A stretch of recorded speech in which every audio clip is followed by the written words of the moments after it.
আসসালামু আলাইকুম। আজকে আমি কনস্টিটিউশনের ৩ নাম্বার ক্লাসটি শুরু করছি। আজকের টপিকটি হচ্ছে historical adoption of Bangladesh constitution 1972। বাংলাদেশের প্রথম সংবিধান ছিল যুদ্ধ পরবর্তী 1972 সালে।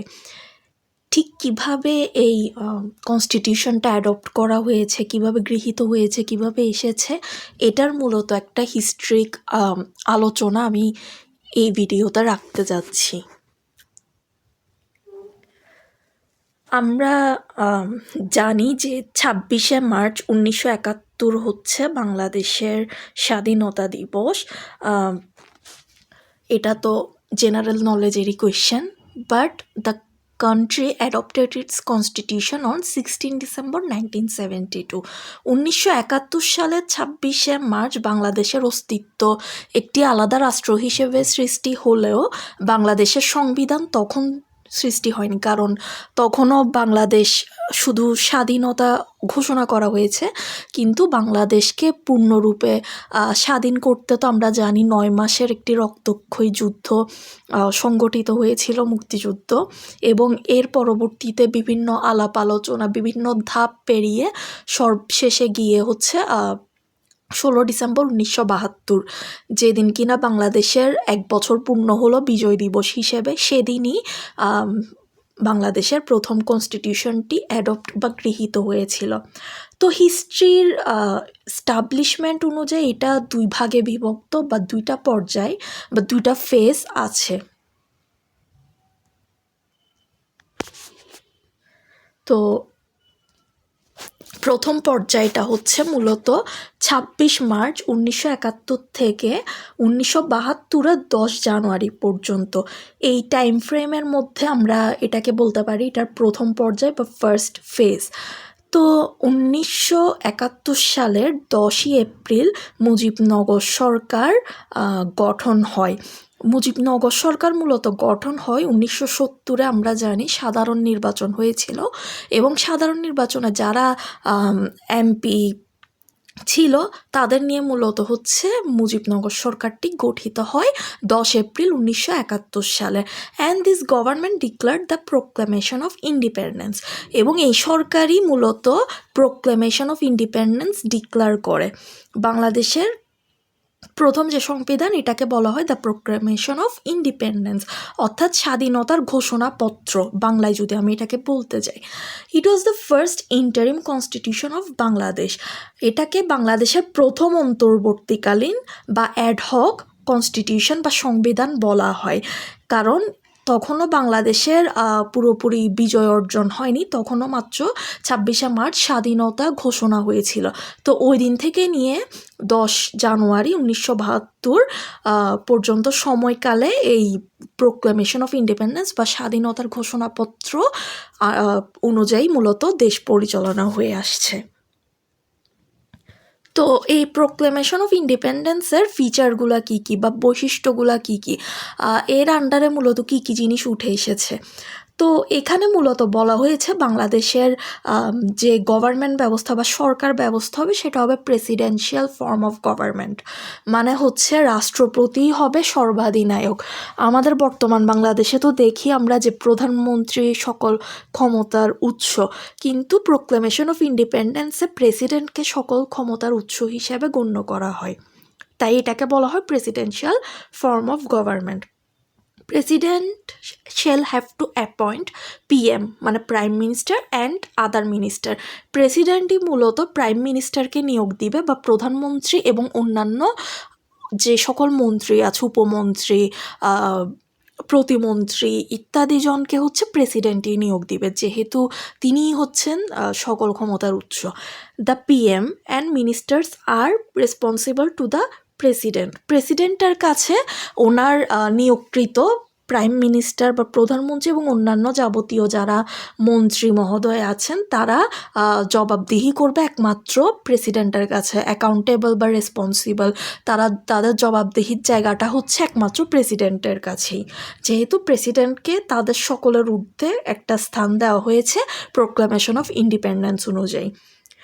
তো তো সকল executive, legislative and judicial powers are exercised by the president. তাহলে যেহেতু আমরা বলছি যে প্রোক্লেমেশন অফ ইন্ডিপেন্ডেন্সের আন্ডারে, তো বলা হচ্ছে এটা প্রেসিডেন্সিয়াল ফর্ম অফ গভর্নমেন্ট এবং প্রেসিডেন্টই হবে সকল ক্ষমতার উৎস। তাহলে প্রেসিডেন্টের আন্ডারে বা প্রেসিডেন্ট দ্বারাই সকল ক্ষমতা মূলত পরিচালনা করা হয়, হোক সেটা এক্সিকিউটিভ মানে মন্ত্রিসভার ক্ষমতা, বা হচ্ছে লেজিসলেটিভ বা সংসদের ক্ষমতা, বা হচ্ছে জুডিশিয়ারি বা বিচারিক ক্ষমতা। সকল ক্ষমতা পরিচালনা করা হয় প্রেসিডেন্ট দ্বারাই। আমরা দেখব সেকেন্ড ফেজ মানে কনস্টিটিউশনের দ্বিতীয় পর্যায়টা কিভাবে এসেছে। এটা মূলত যেদিন থেকে প্রথম পর্যায় শেষ হয় এর পরের দিন থেকেই শুরু, অর্থাৎ 11 জানুয়ারি 1972 থেকে 16 ডিসেম্বর 1972 পর্যন্ত সময়কালে এটাকে বলা হয় দ্বিতীয় পর্যায়।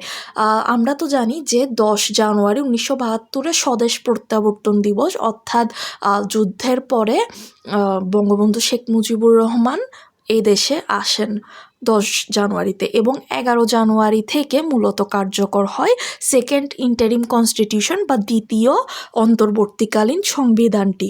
এই দ্বিতীয় অন্তর্বর্তীকালীন সংবিধানের নাম হচ্ছে the provisional constitution of Bangladesh order 1972।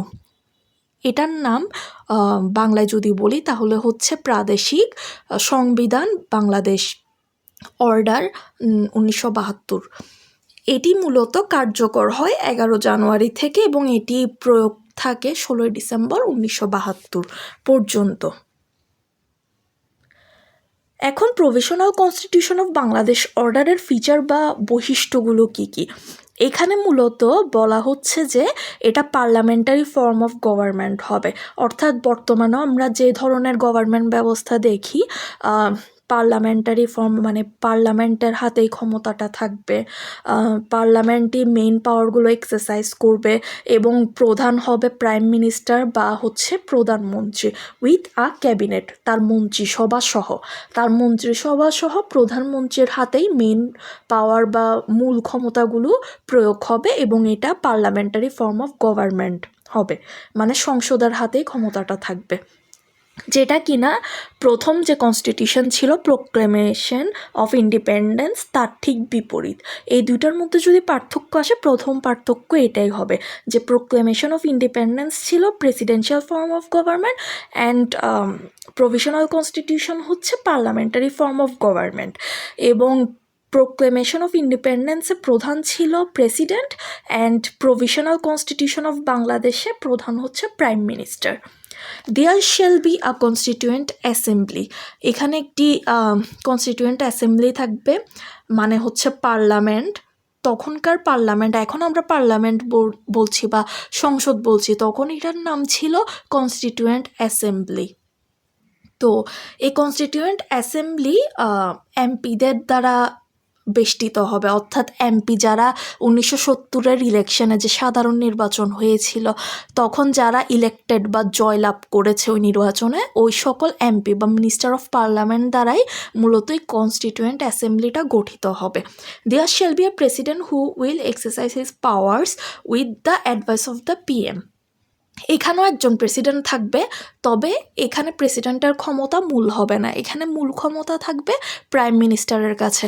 উল্টো প্রেসিডেন্ট প্রাইম মিনিস্টারের কাছে অ্যাকাউন্টেবল হবে অ্যান্ড প্রেসিডেন্ট তার ক্ষমতাগুলো প্রয়োগ করবে প্রাইম মিনিস্টারের অ্যাডভাইস নিয়ে বা উপদেশ নিয়ে। আমরা যদি 1972-এর ওই বছরটার কিছু মুমেন্ট যদি দেখতে যাই, কনস্টিটিউশনটা কিভাবে এসেছে, কিভাবে আমরা এই কনস্টিটিউশন আজকে পেয়েছি, তাহলে 1972-এর কিছু দিনকে খুব বিশেষভাবে মনে রাখতে হয়। সেটা হচ্ছে 22 মার্চ 1972। এই দিন হচ্ছে constituent assembly of Bangladesh order 1972 was declared. এই দিন কনস্টিটিউয়েন্ট অ্যাসেম্বলি ডিক্লার্ড হয়েছিল এবং কনস্টিটিউয়েন্ট অ্যাসেম্বলি আমরা তো জানি যে 1970-এর যারা নির্বাচিত এমপি আছে ওনাদের নিয়ে গঠিত হবে। টোটাল এমপি ছিল 403 জন, ওনাদের নিয়ে কনস্টিটিউয়েন্ট অ্যাসেম্বলি বা তৎকালীন যে সংসদটা ছিল সেটি গঠিত হয়েছিল 22 মার্চ 1972।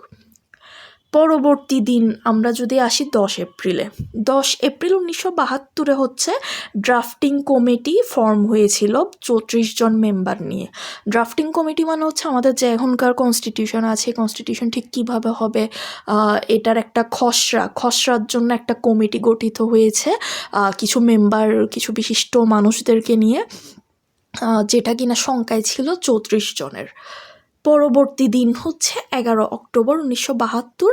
এদিন হচ্ছে committee approved the draft constitution. এই কমিটি যে খসড়া বানিয়েছে কনস্টিটিউশনের বা সংবিধানের যে খসড়া, এটিকে অ্যাপ্রুভড করে বা এটিকে সম্মতি দেয়। 12 অক্টোবর 1972 হচ্ছে ডক্টর কামাল হোসেন, তখনকার সেই কনস্টিটিউশন কমিটির ড্রাফটিং যে কমিটিটা আছে সেই কমিটির চেয়ারম্যান হচ্ছে ডক্টর কামাল হোসেন। উনি এই ড্রাফটটা কনস্টিটিউশনের এই ড্রাফটটা ইন্ট্রোডিউস করে বা উনি এটা তুলে ধরে।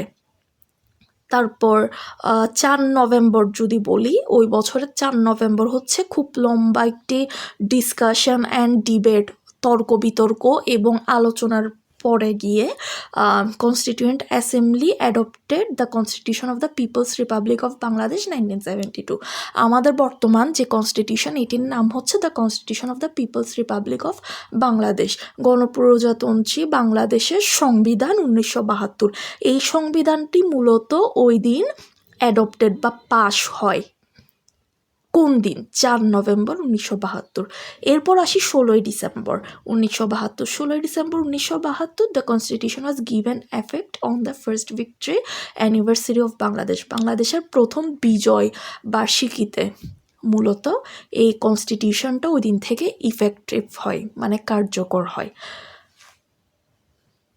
তো এটিই ছিল মূলত কনস্টিটিউশনের হিস্ট্রি। বর্তমানের যে পিপলস রিপাবলিক অফ বাংলাদেশের যে মানে কনস্টিটিউশনটা, এটা ঠিক কিভাবে এসেছে, কতগুলো পর্যায় পার হয়ে এসেছে। প্রথমে আমরা দেখেছি 1971-এর ওই সময়কালের মধ্যে প্রোক্লামেশন অফ ইন্ডিপেন্ডেন্স এসেছে, যেটা ছিল প্রথম পর্যায়। দ্বিতীয় পর্যায়তে এসেছে প্রভিশনাল কনস্টিটিউশন।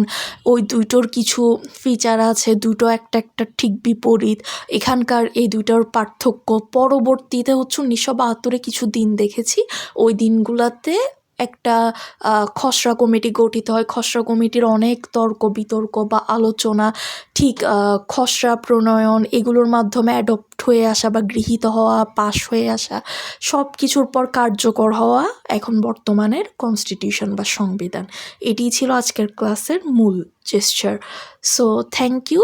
আমি চেষ্টা করব দ্রুত ক্লাসগুলো আপলোড করা, কিন্তু কিছুদিন ধরে আমি খুবই অসুস্থ ছিলাম ঠান্ডাজনিত কারণে। তো আজকের জন্য এইটুকুই থাকবে। আল্লাহ হাফেজ।